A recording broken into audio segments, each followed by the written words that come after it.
Assalamualaikum warahmatullahi wabarakatuh. Selamat pagi anak-anak. Jumpa kembali dengan mata pelajaran kimia.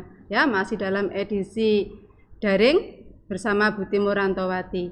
Nah, ini merupakan pertemuan ketiga untuk materi asam basa ya nak ya. Melanjutkan dari materinya Bu Lulu dan Pak Rahmat.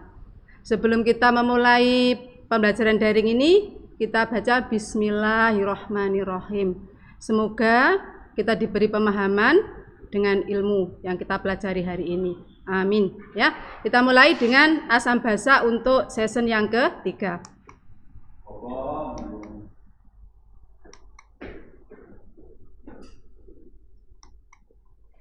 Ya, kita mulai dengan kompetensi dasarnya apa yang mau kita pelajari hari ini. 3.8 yaitu menganalisis sifat larutan berdasarkan konsep asam basa dan pH larutan. Ya, coba kemarin Bu Lulu dan Pak Rahmat sudah memulai dengan definisi asam basa, yaitu asal-usul apa? Asal-usul atau pengertian asam basa ya. Kemudian Pak Rahmat juga sudah memberikan beberapa contoh asam dan basa. Kalian tentunya sudah tahu nak ya, untuk asam dan basa paling enggak pernahlah melihat bendanya apa atau bahannya apa yang itu dinamakan asam ataupun basa. Kemudian indikatornya yang pertama adalah mengidentifikasi sifat larutan asam basa. Ini sudah kita dibahas oleh Bu Lulu ya, identifikasi bagaimana asam, bagaimana basa. Asam itu sifatnya apa, basa itu sifatnya apa, sudah diajarkan oleh Bu Lulu kemarin. Kemudian sekarang tujuan pembelajarannya, 1. Mengelompokkan larutan asam dan basa secara benar. Kemudian yang kedua, mengidentifikasi sifat larutan asam dan basa dengan tepat. Yang ketiga, menghitung pH larutan asam dan basa dengan benar. Saya kira yang tujuan pembelajaran 1 dan 2 sudah kita lalui, yaitu mengelompokkan mana yang termasuk asam, mana yang termasuk basa. Kalau cirinya masam, kemudian memudahkan reaksi korosif, mungkin ya itu tergolong asam. Apa contohnya di sekitar kita. Kemudian kalau basa, biasanya cirinya itu pahit, kemudian licin atau kaustik, dan lain sebagainya. Kemudian yang kedua, mengidentifikasi sifat larutan asam dan basa dengan tepat. Pak Rahmat sudah menerangkan ya nak ya, apa itu asam kuat, apa itu asam lemah, apa itu basa kuat, apa itu basa lemah. Sudah kita lalui kemarin. Sekarang Bu Timur akan membahas tentang aspek kuantitatifnya, yaitu menghitung pH larutan asam dan basa dengan benar. Nah, pH atau derajat keasaman ya. Di sini kita sudah mengenal satu lagi besar anak ya, namanya pH, yaitu derajat keasaman.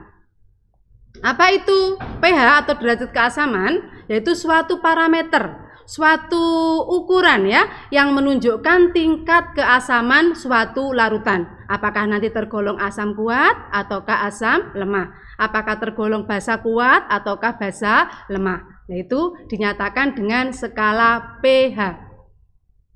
Nah, coba kita lihat ya. Rentangan pH itu mulai dari 0 sampai 14 ya. Mulai dari 0 sampai 14. Untuk larutan asam, maka pH-nya adalah kecil, kurang dari 7. Berarti 0 sampai mendekati 7 itu dinamakan larutan asam atau zat yang bersifat asam. Kemudian tepat pH 7 itu adalah larutan yang netral. Nah, silakan sekarang berpikir, apa yo yang asam itu? Kira-kira kalau saya punya misalkan jeruk termasuk berapa ya pH-nya? Kemudian kalau saya punya air ataupun mungkin gula, tergolong yang mana ya? Nah, itu bisa kita lihat dari pH. Kemudian sekarang larutan basa. Larutan basa itu pH-nya lebih dari 7. Jadi kalau 7 lebih sampai 14 maka dinamakan larutan itu basa. Ya, jadi rentangan pH itu saya ulangi lagi, mulai 0 sampai 14. 7 kurang atau kurang dari 7, 0 sampai mendekati 7 asam. Tepat 7 netral. Kemudian lebih dari 7 sampai 14 adalah larutan basa, ya. Nah, itu ya coba dipahami. Nah, kemudian baik itu asam atau basa itu kan dinyatakan dengan pH nak ya. Tapi dalam menghitung kita nanti dikenalkan dengan besaran yang namanya pH dan pOH. Kalau pH itu untuk asam, kalau pOH itu untuk basa. Nah, itu pH dan pOH. Nah ya, jadi derajat keasaman atau kebasaan larutan bergantung pada konsentrasi ion H+ atau OH- dalam larutan. Jadi kalau H+-nya tinggi, maka dia tergolong asam. Kalau OH-nya yang tinggi, maka dia tergolong basa. Kalau H+-nya tinggi, maka nanti pH-nya rendah.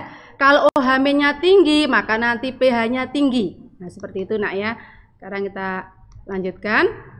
Nah, konsentrasi ion H+ itu sangat kecil sehingga oleh Sorensen mengusulkan konsep pH atau pOH. Nah, bagaimana cara mencari besaran pH? pH itu dicari dengan rumus min log konsentrasi H+ ya. Kalau kamu sudah belajar matematika tentang logaritma, maka pH itu dicari dengan logaritma negatif ya nak ya. Logaritma negatif berarti min log konsentrasi H+. Nah, apa itu konsentrasi H+? Konsentrasi itu adalah kita sudah pelajari di semester 1 dulu, yaitu tentang ukuran kepekatan. Ukuran kepekatan suatu larutan itu namakan konsentrasi. Jadi cara membacanya pH sama dengan min log konsentrasi H+.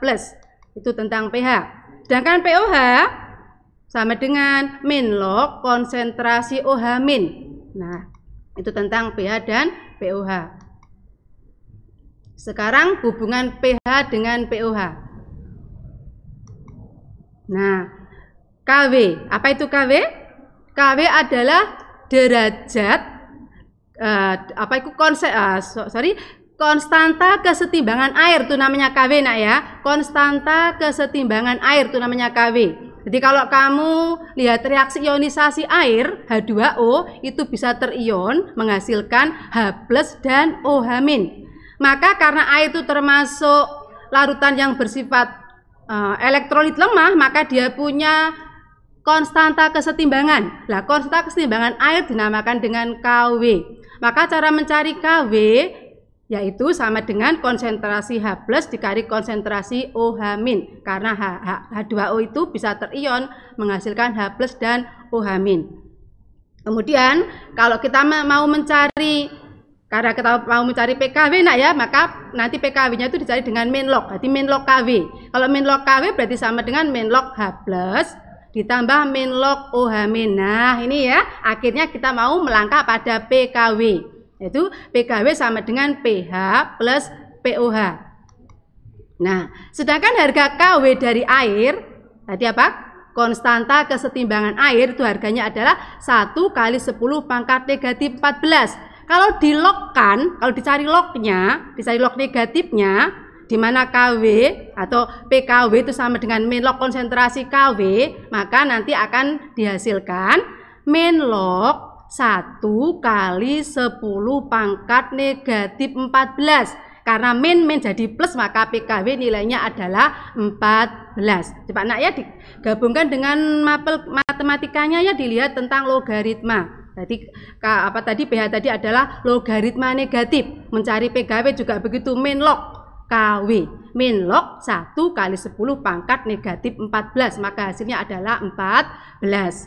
Nah, karena PKW atau PKW itu sama dengan pH plus pOH, maka pH konsentrasi H+ itu sama dengan konsentrasi OH-, pH itu sama dengan pOH dalam hal ini, maka nanti pH ditambah pOH itu totalnya ada 14 ya, totalnya ada 14. Ini ada ilustrasi untuk menggambarkan, ada beberapa contoh. Apa ini? Gambar apa? Sukaanmu ya, musimnya sekarang. Jeruk ya, jeruk apa? Namanya jeruk manis ya. Dan ini gambar apa? Gambar semut kerangkang ya. Nah, ini gambar cuka. Nah, ini semuanya tergolong apa anak-anak? Asam ataukah basa? Apakah ada rasa masam atau pahit di sini? Oh ya, semuanya masam ya, berarti tergolong asam. Di sini mungkin sudah kamu kenal sehari-hari ya nak ya. Ada jeruk, ada semut kerangkang, ada cuka. Mungkin yang semut kerangkang masih bingung, kenapa Bu? Ada apa dengan asam? Coba ini ada pertanyaan ya sebagai intermezzo ya. Manakah yang lebih asam? Nah, Dari mana Bu saya tahu? Nah, gini nak ya. Jadi jeruk itu kandungannya adalah mengandung asam sitrat ya atau asam sitrun. Sedangkan kalau semut kerangkang ini kencingnya itu mengandung namanya asam format. Nah, biasanya kalau kamu dikencingi oleh semut kerangkang kan perih ya. Nah, itu karena apa? Karena dia tergolong asam. Kemudian cuka itu mengandung asam asetat. Nah, dilihat dari banyaknya atom C, kalau asam sitrat itu sekitar C-nya banyak 7, nah ya, ini semua adalah asam karboksilat ya namanya. Kemudian kalau semut kerangkang itu D-nya hanya 1, namanya asam format atau asam metanoat. Kemudian kalau asam asetat atau asam cuka itu C-nya ada 2. Nah, kira-kira mana ya yang lebih asam? Nah, di sini nah ya kita membuat ukuran itu kita usahakan nanti konsentrasinya dianggap sama ya, dianggap sama, maka kira-kira mana yang lebih asam? Nah, kira-kira semakin panjang atom C itu semakin asam atau semakin lemah atau semakin kuat ya? Coba nanti silakan googling nak ya, silakan lihat di Google. Jadi yang saya ulangi, yang jeruk itu mengandung asam sitrat. C-nya sebanyak 7 lebih gitu ya. Kemudian yang semut kerangkang itu mengandung C1 saja asam format. Kemudian yang cuka itu mengandung 2 asam asetat. Nah, kira-kira mana yang paling kuat di antaranya? Andaikan diurutkan mana yang nomor 1 paling kuat, disusul yang agak lemah dan yang paling lemah. Silakan dilihat di Google nak ya, mana yang paling kuat dan mana yang paling lemah. Nah, oke. Kita lanjutkan lagi untuk identifikasi asam dan basa. Nah, mungkin kamu pernah ya di SMP dulu diajak percobaan di laboratorium, yaitu karena materi ini di SMP sudah ada. Jadi untuk melihat apakah tergolong asam atau basa, yang pertama paling sederhana sendiri kita bisa menggunakan kertas lakmus atau litmus paper ya. Litmus paper itu ada 2 macam. Ada lakmus merah, ada lakmus biru. Pernah anak-anak di SMP dulu ya? Nah, itu namanya kertas lakmus. Ada juga indikator yang lain. Indikator asam basa ini biasanya wujudnya berupa cair ya. Ini biasanya kalau SMP belum ada anak-anak ya, kalau udah SMA. Macam-macam indikator asam basa ini ada penoftalin, ada BTB, ada metil oreng, ada metil jingga, ada apa namanya? Indikator universal dan lain sebagainya. Kemudian ini indikator universal ini biasanya bisa berupa kertas ya nak ya, bisa berupa kertas. Kemudian ada juga pH meter. Nah, ini namanya indikator pH digital. Jadi dia menggunakan skala ukuran angka. Jadi lebih valid ya datanya ya. Misalkan pH-nya kita celupkan pH meter ini ke dalam satu larutan, kemudian akan kita lihat skalanya misalkan 1,05. Nah, biasanya berarti dia tergolong asam kuat. Kita celupkan lagi kok sama dengan 8,1. Oh, berarti tergolong basa lemah. Nanti ada banyak macam indikator untuk mengidentifikasi asam basa. Dimulai yang paling sederhana, kertas lakmus, kemudian indikator asam basa yang biasanya berupa larutan, kemudian indikator universal biasanya berupa kertas ya dengan beberapa skala ya. Kemudian pH meter itu digital ya nak ya, ada 4. Kemudian kita lanjutkan lagi. Nah, identifikasi dengan kertas lakmus. Nah, ini contohnya kertas lakmus. Ini lakmus biru kelihatannya nak ya. Kita celupkan dalam larutan. Loh, kok jadi merah? Nah, ada apa? Kenapa kok bisa berubah jadi merah? Nah, jadi indikator lakmus ini memang sangat terbatas, hanya bisa membedakan dia tergolong asam, basa ataukah netral saja. Nggak bisa melihat sampai aspek kuantitatif, ukuran belum bisa ya. Nah ini untuk bisa melihat, untuk mengamatinya. Apabila larutan itu bersifat asam dengan lakmus merah, maka lakmus merah akan tetap merah. Kemudian apabila larutan asam kita celupkan dengan lakmus biru, maka lakmus biru akan berubah menjadi merah. Kesimpulannya adalah larutan asam selalu memerahkan lakmus.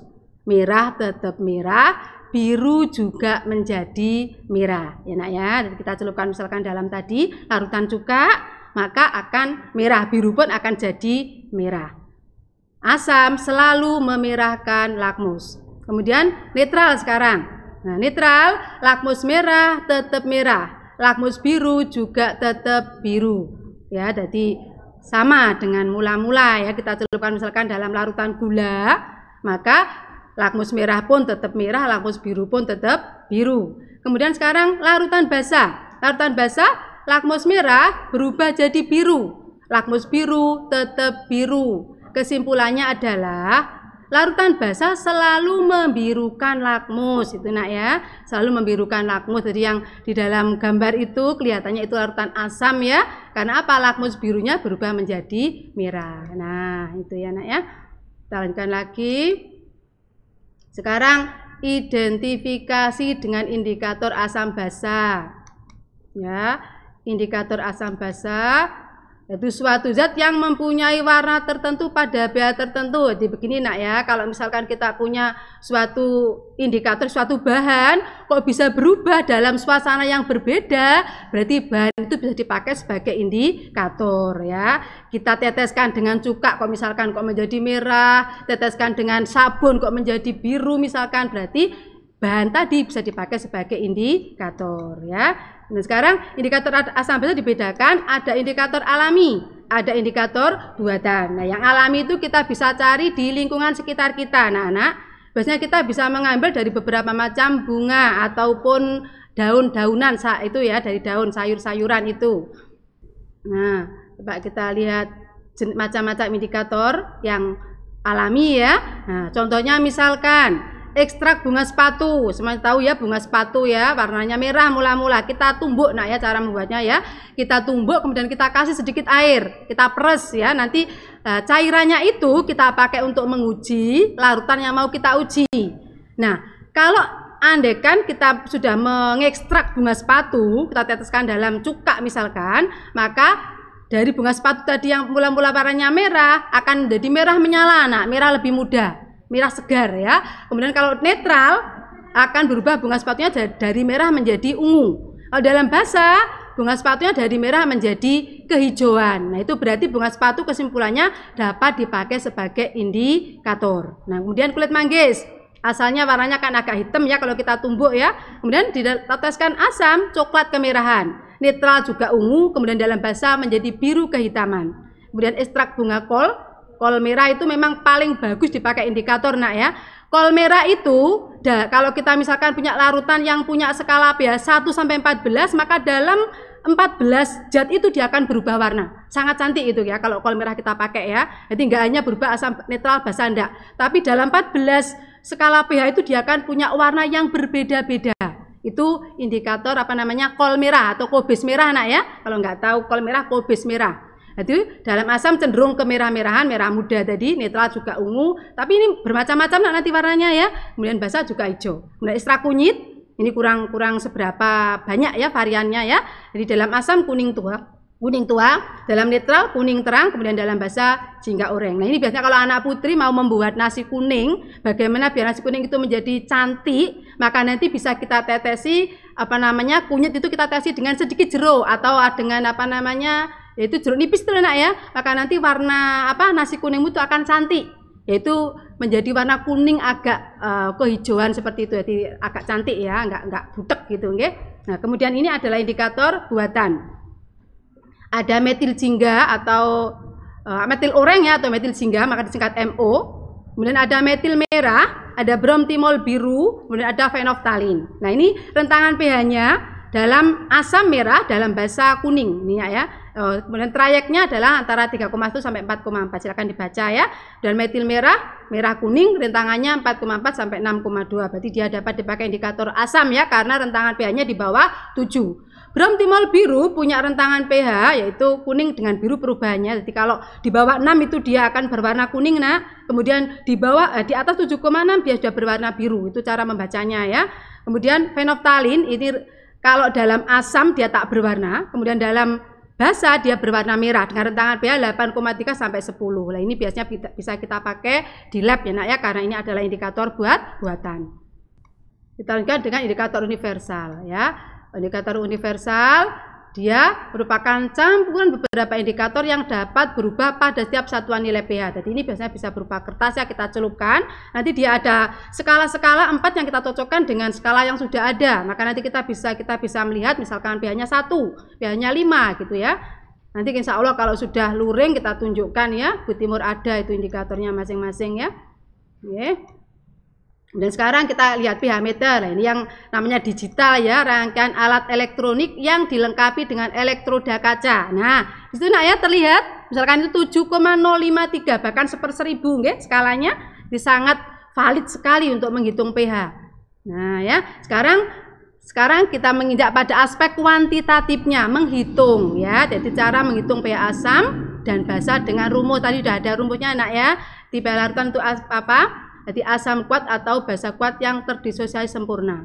Dengan rumus tadi pH adalah min log H+, pH adalah min log OH-. Tapi apapun benda itu, apapun dia itu asam atau basa tetap dinamakan dalam skala pH nak ya. Misalkan basa dihitung kok pH-nya itu 5, maka nanti pH-nya dapat dihitung dikurangkan 14 dikurangi pOH. Begitu nak ya, semuanya dalam skala pH. pH asam kuat. Bagi asam-asam kuat, alfa itu namanya ya. Alfa itu apa? Derajat ionisasi sama dengan 1. Karena dia itu asam kuat, maka cara menghitung pH-nya langsung lah ya dengan rumus A kali konsentrasi H+. Demikian pula dengan basa lemah juga. Berarti B dikalikan konsentrasi OH-. Itu cara menghitung asam kuat dan juga asam lemah. Nanti kalau sudah apa kita tahu apa namanya konsentrasi H+-nya, kita ke pH.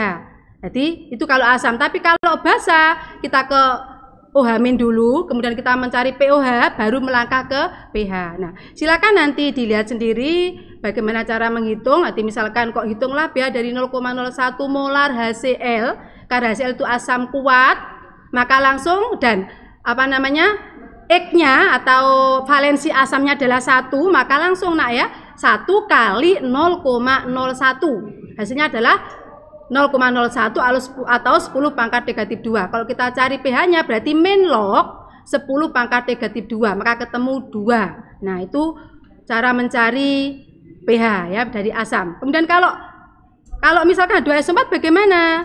H2SO4 itu punya apa nilai valensi 2 nah ya, karena H2SO4 berarti dia terion menghasilkan 2H+.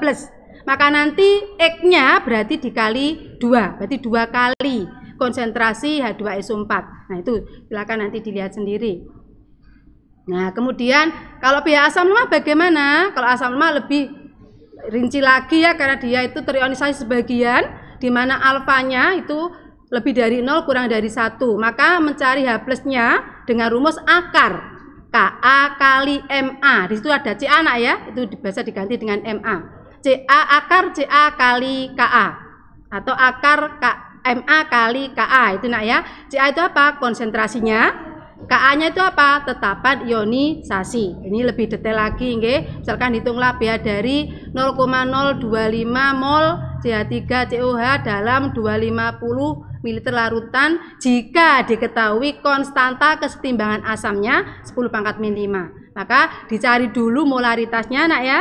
Ketemu molaritas kemudian dikali dengan Ka-nya kemudian diakarkan. Setelah itu kita cari pH-nya dengan min log. Nah ya, min log 10 pangkat min 3 ketemunya di 3. 3 berarti tergolong asam lemah. Jadi kalau 3 sampai 6 itu berarti lemah nak ya. Kalau kurang dari 3 itu tergolong asam kuat ya.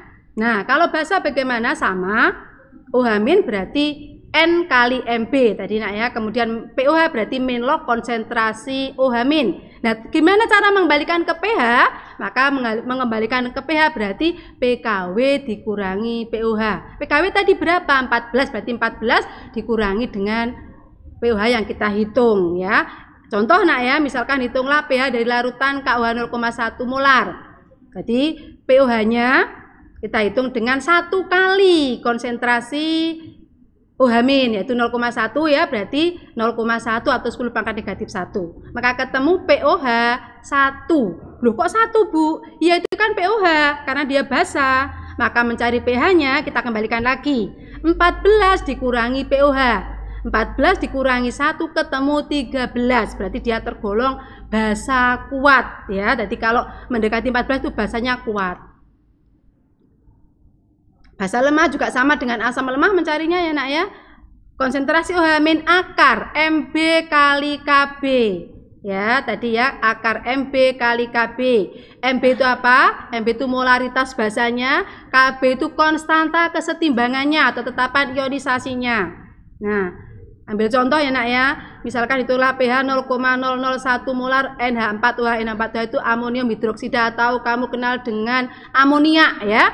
Nah, Kb-nya ketemu 10 pangkat negatif 5, maka kita hitung, kita cari akar dari 0,001 atau kita buat pangkat min ya, berarti 10 pangkat negatif 3 kali 10 pangkat negatif 5. Ketemunya 10 pangkat negatif 8. Diakarkan, ketemu 10 pangkat negatif 4. Kita cari pOH-nya, maka ketemu 4. Baru kita cari pH. Nah, seperti itu nak ya, melangkah pH lagi. Apapun basa pun dalam pH. Asam pH, basa pun dalam pH, walaupun langkahnya pOH dulu. pH berarti 14 dikurangi pOH berarti 14 dikurangi 4 ketemu 10, berarti tergolong basa lemah. Nah, sekarang karena ini sudah pertemuan yang ketiga, ada tugas mandiri. Tolong dikerjakan tugas mandirinya ya, selain juga harus absen. Karena nilai kamu nanti tergantung dari sini. Nah, jangan enak-enakan karena Bapak Ibu Guru nggak ngontrol kamu terus nggak ngerjakan ya, tolong dikerjakan sebisanya. Kita nggak menuntut kesempurnaan, tapi kita menuntut keistiqomahan kamu ya nak ya untuk mengerjakan tugas. Sekian dan terima kasih. Andaikan kamu belum paham, silakan jabri guru masing-masing ya. Siapa guru pengampunya yang di kelas tersebut, silakan tanya karena memang ini kalau sudah masuk perhitungan itu agak sulit karena ini gabungan dengan matematika ya. Coba silakan. Terima kasih. Kurang lebihnya saya mohon maaf. Saya akhiri. Wassalamualaikum warahmatullahi wabarakatuh.